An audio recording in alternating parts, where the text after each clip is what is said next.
আমার ভয়েসটা কি শোনা যাচ্ছে? তবে চলুন আজকের মতো শুরু করা যাক। আর তোমরা আসছো আমার রোস্টিং করতে? আরে তোমার মতো ইউটিউবার আমরা চিনি ভাই, আমার নাম বেচে, আমার চেহারা বেচে, আমার রোস্টিং করে তোমার সংসার সংসারের কথা চিন্তা করে কখনো হই নাই হাইপার। জীবন ধরে তোদের মতো চোরকে শুধু আমি দংশন করেছি, রাসেল ভাইপার। क्या कविता बनाई? কবিতা বলতে বলতেই বলি এদের চাহিদা অনেকটা এমন, প্লেটে খাইতে দিলে চায় ওরা গামলা। অডিয়েন্স চলেন সবাই মিললে ওদের উপরে করবো আজকে হামলা। আমার উপরে হামলা ভাই, বুঝলাম না। চট্টগ্রামের মানুষরা কি মেহমানদের আপ্যায়ন করে ভাই? আমি কি মাইর খেতে গেছি আপনাদের এখানে? মায়ের কারে গয়া এখনো বুঝো নাই তুমি, মাত্র হইল শুরু। থাকতে শুইতে আব্বা ডাকবা, আমারে মানবা গুরু। মেহেদি শুভ ভাই, আপনি খাবার দাবার ফেলে দেন কেন ভাই? এটা আমার লেভেল ক্ষমতা পাও। তোর লেভেল ক্ষমতা পাওয়ার তোর।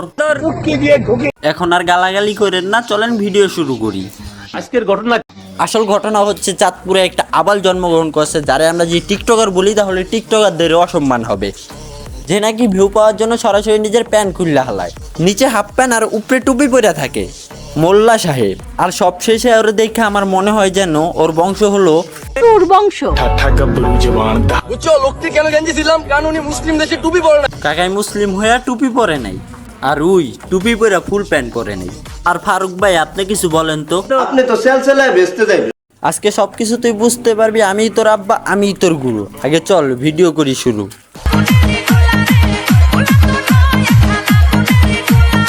গোলা তো নয় যেন আগুনের গোলা। ফ্যান খুলে হইতাছি, এই যে ফ্যান খুলে হইতাছি, ফ্যান খুলে বললাম সাদিয়া তোমাকে বিয়ে করতে। কোন এক বৃষ্টির রাতের কন্ডম দুর্ঘটনার ফলাফল হচ্ছে এই মেয়ে দিশু।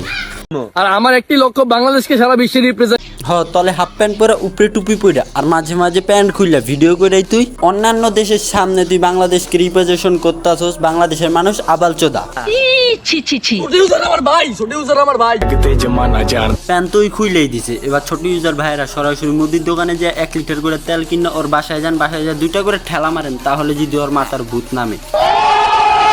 আমাকে নিয়ে ভিডিও বানায় অনেক পোলাপানি সংসার চালায়, তো আমি কি কিছু বল? আর মেয়ে এখন কই যান? মেহেদি শুভর নাম সাজ দিতে গেতাছেন? হ্যাঁ, আপনাদের জন্য। আপনারা যারা এখন মেহেদি শুভর নাম সাজ দিতে গেতাছিলেন, আমি ঠিকই বলতেছি, আপনাদের মতো আবালদের কারণে এইসব আবালদের জন্ম হয়েছে। ছেলেটির গেঞ্জি কেন ছিঁড়ে দিলাম জানো? কারণ আমি বাংলাদেশের সবচেয়ে জনপ্রিয় একটা ও এত জনপ্রিয়তা পাইছে কেমনে জানেন? ও টিকটকের সাথে রুমে গিয়ে পুটকিতে একটা করে শট নেয়। 1 শটের দাম 150 টাকা। শট খেতে খেতে এখন অভ্যাস হয়ে গেছে, তাই টিকটকে এসেও প্যান্ট খুলে দেয় নিজের পিছনে একটা শট খাওয়ার জন্য।